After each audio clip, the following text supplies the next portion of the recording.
Today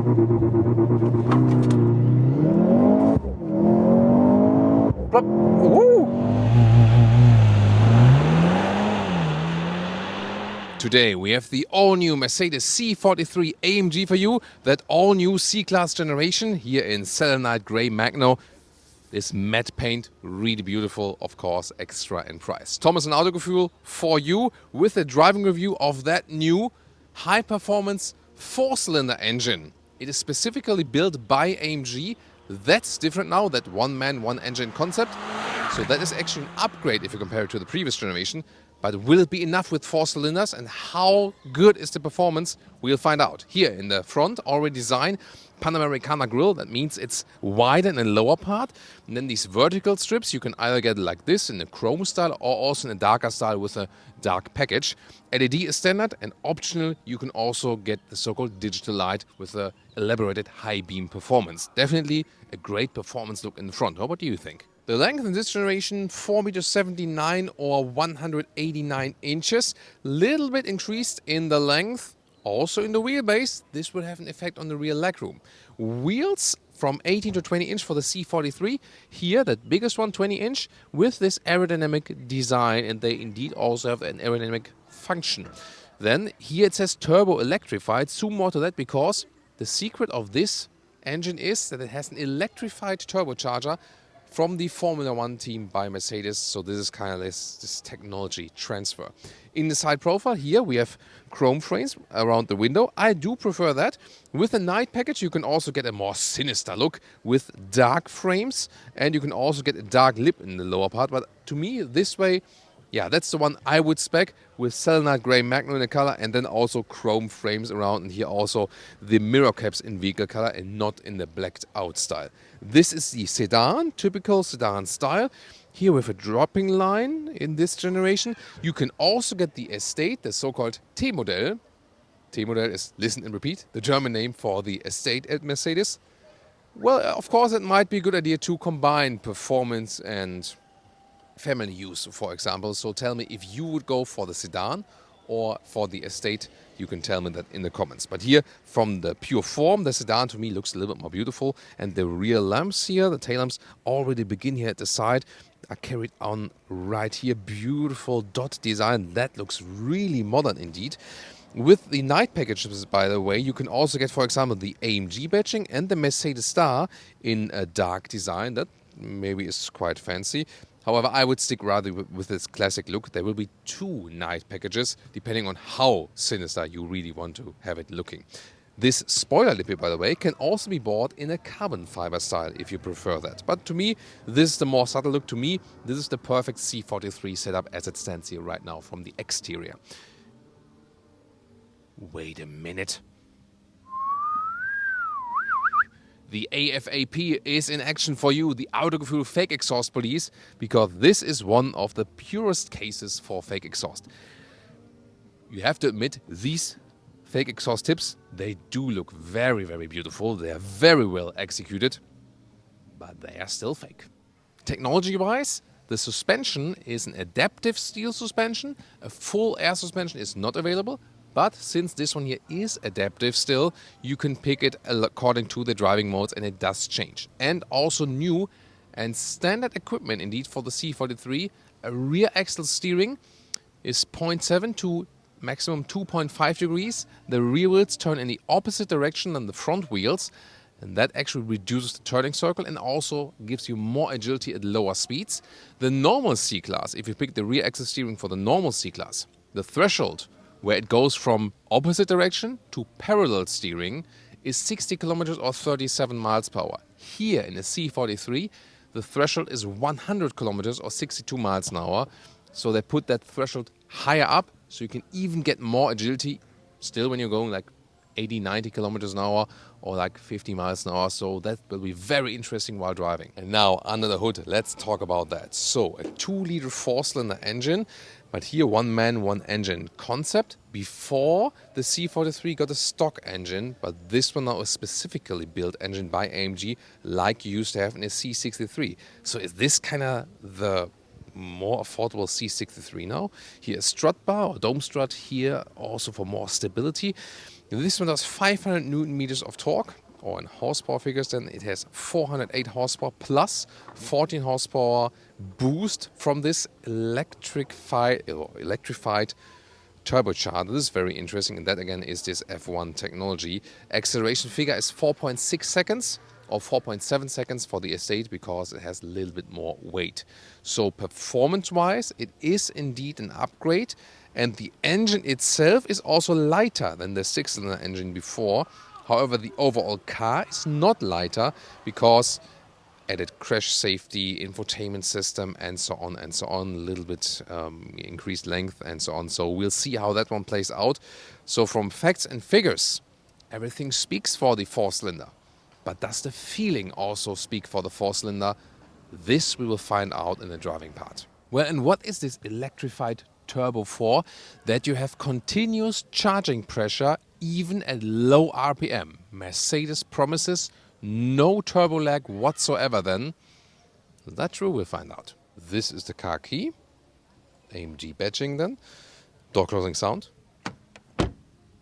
Oh, very nice. Then interior here. Slick materials. This then also Artico leatherette. Cool here. An optional Burmester sound system that gives you a great 3D sound indeed. Then steering wheel with AMG styling. Have the two-spoke horizontal design in here. However, once again, hashtag capacitive BS buttons. They look nice and clean. One button then for all these functions, and to control it while driving is a little bit more complicated, definitely. The screen setup here, this is the big one that is also standard in the US. Left side 12.3 inch, right side 11.9 inch. In European markets, you would start with the smaller setup. So then you have to go for these here optional. The smaller setup is 10.25 left and 9.5 on the right side. As for the seats, you would start with normal sports seats, as you know from the normal C-Class. These here are the optional performance seats with these, fake openings for, racetrack seat belts that would go right here, but that's just a visual element here. Of course, more support, shoulder area, and also here at the side. So this, once again, an option. Would I take them? Not sure. Let me test right now. And from the comfort, you already feel, that is quite stiff. Not what you think. I'm talking about the seat. And I would definitely go for the normal sport seat indeed. The C43 to me is this combination of comfort and sportiness. Just pure sportiness would be the C63. And here then, I think the normal sport seat are serving a better purpose. These here would be better for the racetrack to keep you tighter. But they're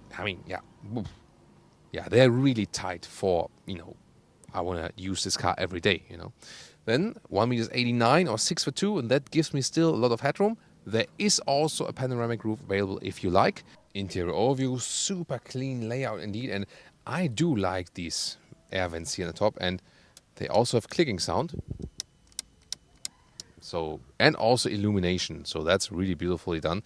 Here you can also get this carbon fiber design. That looks really fancy and racy.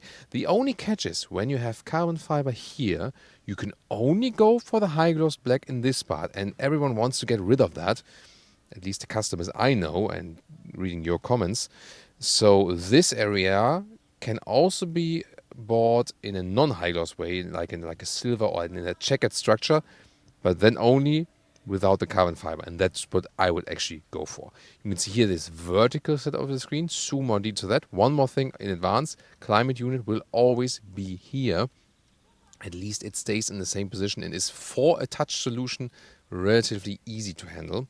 The driving modes will be accessed here with that AMG, but once again here, see? It's the one button design again. Come on, Mercedes.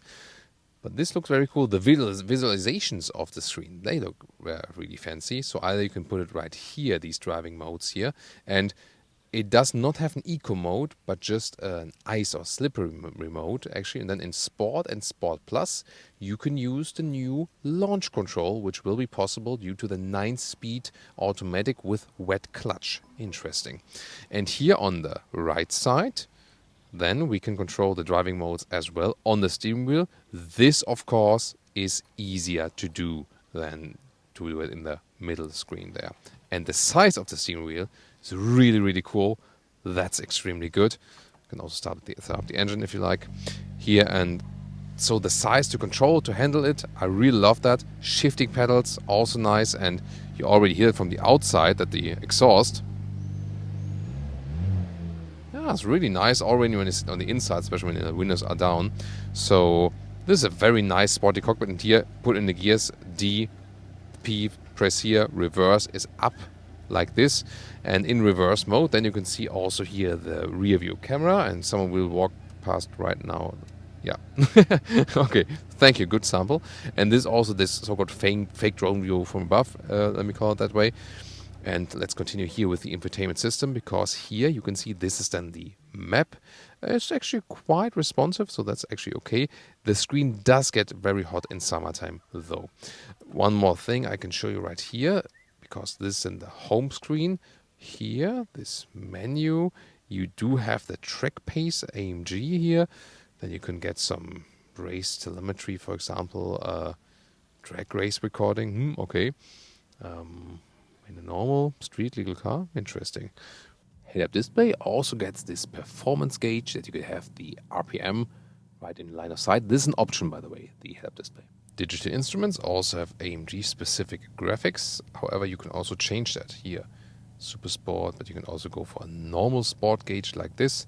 So whatever suits you best, classic and so on. Or also if you want to rather focus on the GPS, like this. Now the rear seating area. Let's take a look here first. Great quality. So the build quality indeed is really, really good. That looks nice. Good finish. Here also, when we compare to our studio episode, here we see that this car is more finished, and also everything, you know, from the contrast stitches very well aligned. And then let's take a seat here. Well, this might be different than also performance seat and the normal sport seat. Remember that this C-Class generation has a longer wheelbase, so it's supposed to give you more legroom. And I feel that these sport seats, sometimes they are slim and actually, you know, change also legroom. But here also they are in a way stiff, but then also quite long, and I don't have too much legroom in the combination with these performance seats, so I guess that the normal sports seats will do better here in that case. Headroom is, for me as a tall person, okay. It will be a little bit better than in the estate version. You can also check out our studio episode where we did compare the estate version with that. Seating comfort in general, as for the seating for the rear bench, is, I would say, okay. Nothing special indeed. And since this one here is permanent all-wheel drive, the distribution is, by the way, 30% front, 70% in the rear.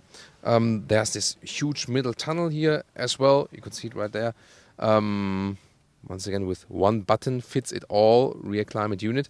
So to sit in the middle part here is possible, but not too comfortable. But 4 tall adults you can easily house here in this vehicle. 455 liters for the sedan trunk, 490 for the estate, by the way. The length here you can see is a meter, and also the width you can see is a good meter or 40 inches indeed. And the cool thing here is, well, let's put you with the height here first, here about 50 centimeters or 20 inches. Here we have these folding mechanisms. It's really rare for a sedan, and they indeed directly fold flat. That's really, really good. So extremely well done. Just that hard plastic part here is not Mercedes-alike, I feel. And the total length here is about 1 meters 80 or 70 inches.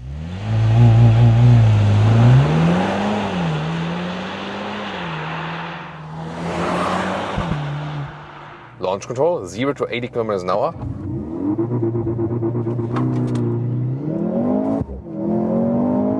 Plop. Woo!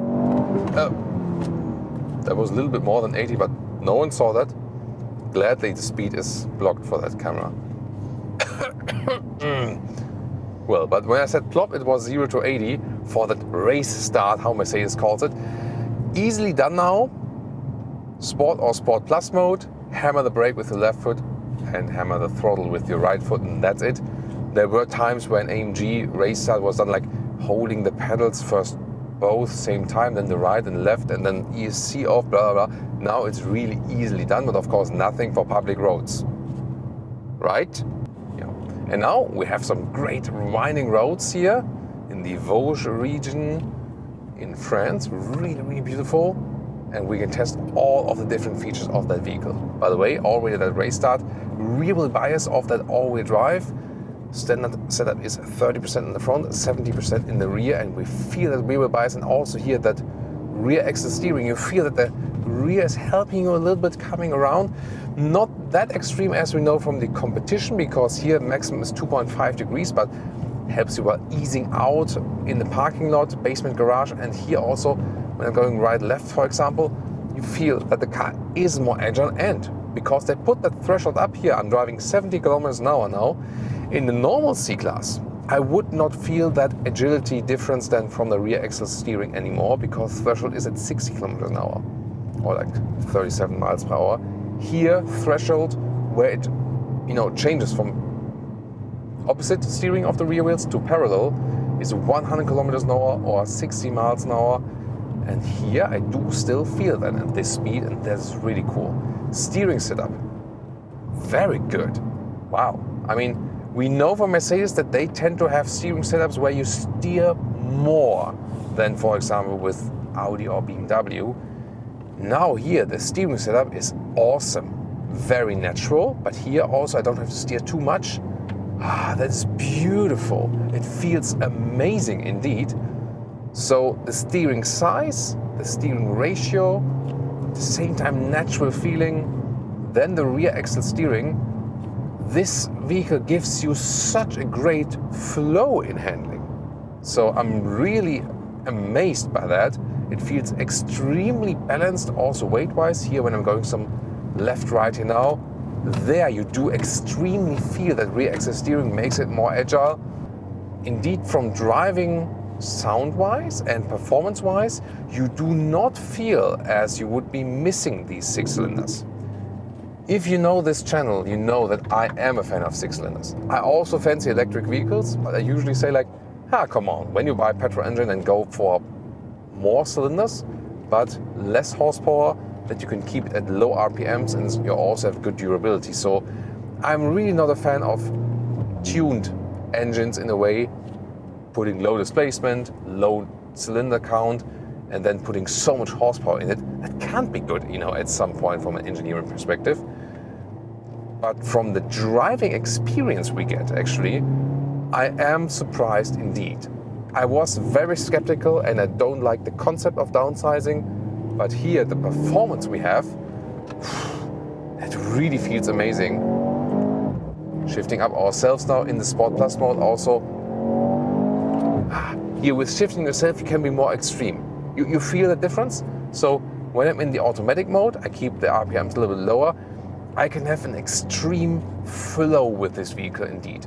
It shifts up a little bit earlier than as well, even in the Sport Plus mode, and I can really flow through the corners, keep it very smooth. That's really cool, And then, like here, for example, in this corner, rather silent and so on. But when I do the shifting myself, then I can really put it in a more aggressive way. Here a shift up, here a shift down, and so on and so on. By the way, here you've maybe seen it here in the infotainment now. There is this augmented reality function. It's an option that you can see arrows when you have to turn, when you have a GPS route set. This is a very helpful feature and exactly shows you what you need to do and where you need to go.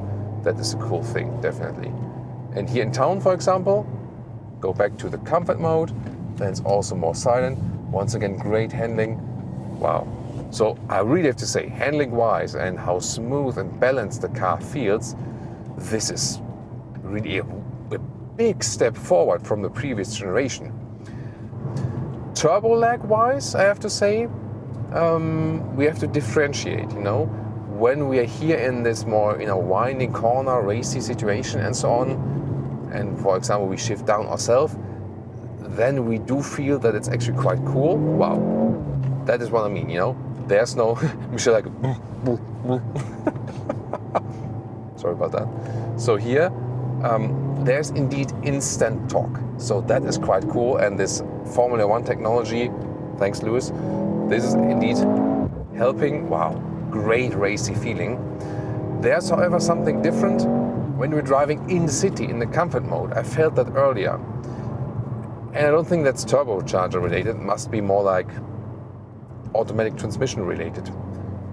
So sometimes when you are in the comfort mode and you drive slowly, you get again on the brakes, and then you start again, you have, now not, but you have sometimes situations where in the moment you hit the throttle, there's a downshifting taking place, and you feel like, ooh, the car is, lagging behind. So that's no turbo lag, that's maybe transmission lag. So we did feel that earlier in city driving at some point where we thought like, wait a minute, is that really correct? So that is something I did feel in city driving. However, now in agile driving, it does do a very good job. So yeah, I mean, so many things to talk about with this vehicle, from the pure handling experience and also performance on paper.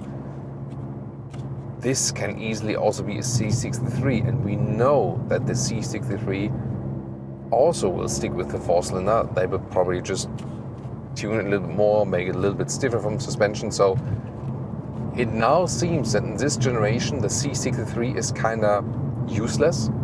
You can easily go for the C43, and also pricing wise, this is more expensive than the competition. You can get a nicely spec'd Audi S5 for like 90k, and this one here is some 100k, with all the extras and so on. So they will be more expensive than the competition. And when you then think about you spend more money but get less cylinders, sorry Mercedes engineers, that's not making sense to me. But still I have to admit, you did a great job, Mercedes engineers, as for the whole handling experience. So it can be very smooth, it can be very aggressive. This car can indeed do both. The driving experience is really amazing. I love it. I really love it. But I can't get over the cylinder effect. Is it just me, or what do you think about it? Consumption-wise, by the way, as we can expect, leaving the agile driving aside, when you also do some cruise control and so on, this engine will not be fuel saving. It will be emission-wise and fuel economy-wise on paper. That's why they do it, to get lower in the EU emissions rating. But in reality, you can easily calculate with some 10, 11 liters on mile kilometers, so like 20-something mpg US, 25 mpg UK. So we don't like the hashtag capacitive BS buttons, but the handling experience is purely amazing. So you will have a lot of fun with this vehicle. The performance seats here, it is more or less okay, but nothing especially comfortable. They do hold you tight in corners, that's good. I would still stay with my verdict and pick the normal sport seats to give you a little bit more comfort. And also, when you pick the standard setup, at least in most markets, and stick with the microfiber, the micro cut called now, on the inside of the seats, this will also give you more comfort and also more breathability in hot summer climate, that the seats stay a little bit cooler, and of course not that cold in wintertime as it is here with the animal skin. So from a pure driving fun, I can do this really all day. We have a great route here for you. I hope you really enjoyed it the same way that we do. Yeah, really awesome, and also with that rear wheel bias. Yeah, that's really, really great. But the thing really remains that when you are in this very segment, people want a 6-cylinder, period. That's at least my take on that. But I can't deny the fact that it is so much fun to drive this vehicle. You should compare the Audi S5, we have a review of that, and of course the BMW M340i. See you at these reviews.